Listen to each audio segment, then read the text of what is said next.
Continuing on from there, the only other things I have done, one of the biggest improvements besides the cooling fan and weights on the back were the headlights. And these are, I believe they're 6-inch. They're low profile. You know, the old one was in the center up here. I actually have it over here. This is the old one. It sat right up here, and it's actually pretty bright, but it didn't. It's not. It's a spot beam. It's not a flood beam. You don't need a spot beam on these skids. You need wide floodlights. It actually needs some more back here, facing back for when you're backing up. It's not. You know, it's pitch black in the rear, but in the front you got all the lights. So did those. Just wired them into the factory switch, and so you can turn them on and off as you want. And they're nice and bright. They do have a cutoff line up there, so that's kind of nice because when you're standing in front of the machine, or if there's cars in front of you or something, they're not getting blinded by the light. It's facing everything from that line down. So and you can just kind of adjust them if you need to. You can turn them outwards or wherever, but they're pretty wide. They go probably 50 feet wide. So oh, I am forgetting about the throttle. And my other one used to be down here, and it was the pull style that you push in and pull up on. And I never loved it. It's kind of nice because you can just bump the top and it would go down to idle when you're getting off the machine. But it was similar to this, where you push in and then you can adjust it. But I didn't like it. I didn't like where it was. If I was standing on the machine, my coat would come out a lot and hook onto it, and then I'd get off and it would snag. So I didn't really like the location. So when it decided to fail, I forget if it broke, or I think it was just getting hung up. It kind of got rusty. It was full of water. So I put this guy in. This is the mini excavator style, and it's where you push in the top and then you can adjust the throttle from there. And I moved it up to the top here because it's just way better, more readily accessible. And then I bent this arm back a little bit, so even if this is down at idle, which would be right there, I just put a little marking where the tooth grabs on. You can still engage the PTO very easily, no problem at all, and it's not in the way. And I think it looks fine. I just put a little aluminum angle iron there and bolted the back to there, and then bolted it down to the machine, and then used the old headlight hole to run the cable through, and then you just run it down to the engine, cut it to length. Everything's good. So real happy with that. Haven't had any issues. It's worked great, and I was able just to cover the hole with a friend of mine's excavation company logo and go from there. So the choke, I would really like the choke to actually be probably up here, but or over here, but it's not bad here. It doesn't really get caught up on anything. Works fine. Haven't had a problem with that. So it'll stay there until someday I get a whim to move it and take this panel off and see what it looks like. Sometimes I just do that for fun, just disassemble and reassemble. So other than that, I'll move to the inside. Actually, before I do that, I did add this bolt here because I've seen videos where these start to separate apart if you put too much pressure on this piston. And I put this bolt in, and it really snugged this up. I didn't do all the way. You can still see there's grease coming through there, and there's a little bit of a gap just for wiggle room. And it lets grease come through there. And I did put grease caps on all the certs just to keep them cleaner. But I just put a bolt through there. Kind of holds it together, a little less slack, a little less play. And I did end up putting a plate on the bottom, the whole bottom of this arm. I cut off those little wimpy angle stops it has, and I welded, this is a 1/4-inch plate underneath the whole underside, because I was trying to lift something 5 times the weight of the skid steer, and I put a lot of force underneath of it, and it ended up twisting this down a little bit. And while doing that, it snapped the welds on the other ones. Didn't hurt anything on the machine here, didn't hurt any of these. It just broke those little tiny arms that came up. It bent them a bit, so I came through, welded that plate in, and when I did it, I actually tweaked this back just a hair more than factory, because it gives you a little bit more bucket curl up, just a hair. By going back an 1/8 inch on here, it gave me probably another inch up on the tip. So quite a big difference, helped out a lot. And when I did that, I need to repaint this. I haven't painted the plate since I welded it, but it's welded on the whole front side too, all the way over to the ends. It's just the entire piece, and that thing is super stiff now. I'd probably snap something really major if I ended up doing that, but I know the limits of the machine now. I know what the rest of it is capable of holding, and honestly, it does just fine. It's pretty well built. So when I did it, I repainted this cylinder and I repainted these. They were fine. They weren't rusty or anything. They were just gray like the arms, but they were, I think these are powder coated and these are painted, and they're probably just cheap paint. And so I just painted them black, and I think they look better. They're not so, within a year they faded to a really light gray, and they just kind of stood out like a sore thumb. All right, going on to the inside. Haven't had any problems with the hinges. These are good stainless steel hinges. No problems with the latch either. It works just fine. Pops up, turns. Still clears that. If you do this modification to the welding there, make sure you make this arm or this door can clear when you bend that back. And going on to the inside, I did show, I believe, this fan, my last video. I had it on the sidewall over there. It didn't do much because that grate was blocking most of the airflow. So I ended up making some brackets and having up here where it sucks hot air off the muffler and blows it up out of the shroud. And it helped a little bit, but it's not really helping with the airflow to the engine much. So that's when I decided to do the one in the rear, and you can see it slightly through there. But it adds a lot of airflow blowing directly over the cylinders, over the muffler, and out. And then I have this one where it's actually sucking in a little bit of cold air, so I've reversed it so it blows down. So we have airflow coming in here, in the back, and out the front and out the sides. And again, haven't had any overheating problems. Probably don't even need this anymore, but it's there. I'm not going to remove it. It's fine. It's not in the way. So the fan does blow outwards, and it was like that from factory, but some of them come the other way. You can flip them over. Just depends. You want all your airflow to go the same way. Keep it flowing the way it should. I did change hydraulic fluid out, engine oil and filters, obviously, when I first got the machine. They didn't look bad, but wanted to make sure we're running good, high quality oils and fluids in there. I just ran the SuperTech stuff from Walmart, which is that bottle down there. It's got a little wet, so it's kind of coming off, but I keep an extra, probably about a gallon in there just in case if I ever need it, and so far I haven't. But I've had 0 leaks in the oil system. None of the drive motors are leaking at all. Hoses aren't rubbing or touching anything. There's nice big holes for there. And I haven't had any hydraulic hoses up in the top leaking anywhere. I've had nothing rub through either. But when I first got the machine, I went through and I wrapped protective covers over everything. A lot of it, like these were already done from factory. All the exterior ones were done from factory. They were wrapped.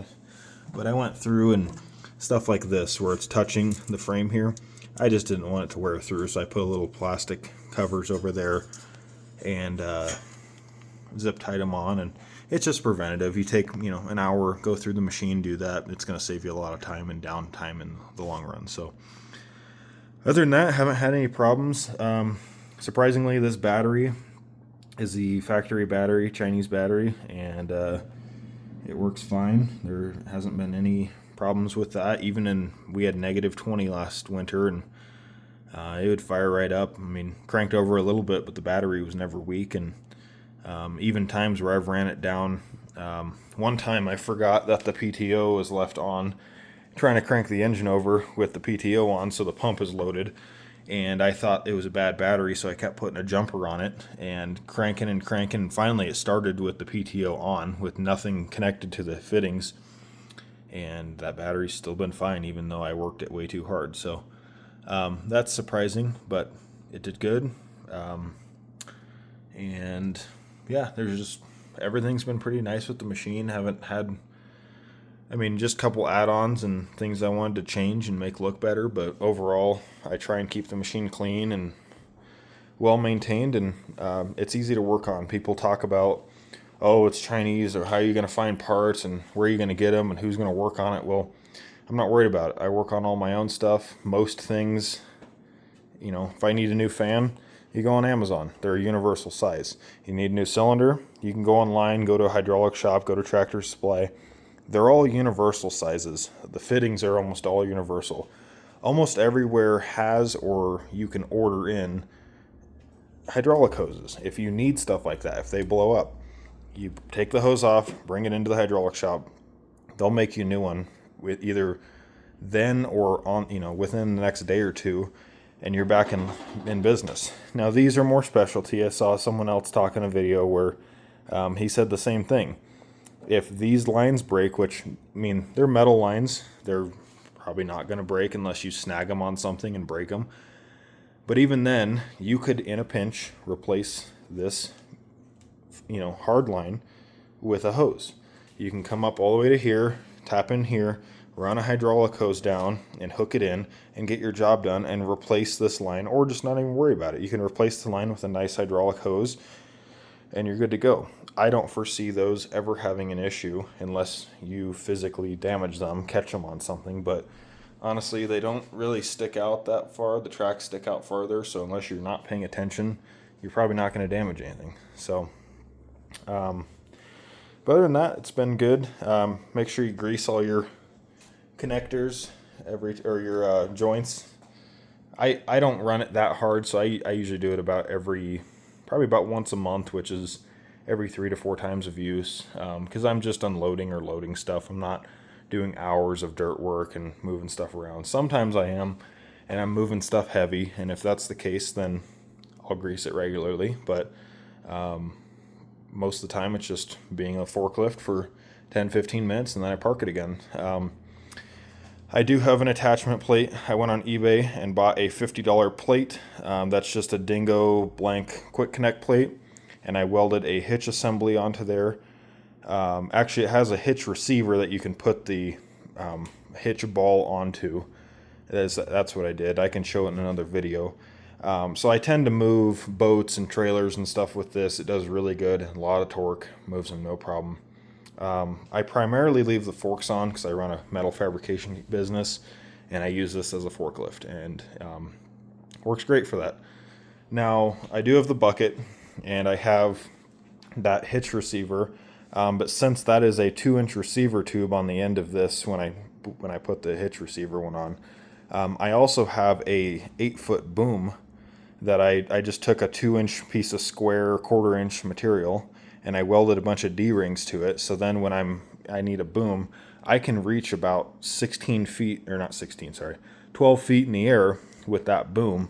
And it'll still, at the tip of that boom, I can still pick up about 300 pounds, which doesn't sound like a lot, but if you're just trying to set some equipment onto a low roof or get some tree branches down, or I recently did a job where we were disassembling these racks, and we were reaching over into the basement and reaching down about 10 feet into the basement with the boom. We'd strap them up and then lift them all the way out and drive out the door with it, and it was extremely handy. It would have taken way longer with a traditional forklift and having to redo it multiple times. So extremely handy, very versatile, small machine, fits in tight spaces, can turn on a dime. It's a 0-turn skid steer, so they're just very, very handy for homeowner, or like what Wrangler Star likes to say is professional homeowner. I definitely agree. This is for a professional homeowner. Most people don't need it, but the people who like taking care of their property, maybe running a small business, as I am, and just doing stuff like that, it's a fantastic tool to have around. And I recently picked up an auger for this, which was actually for a 1-ton mini excavator.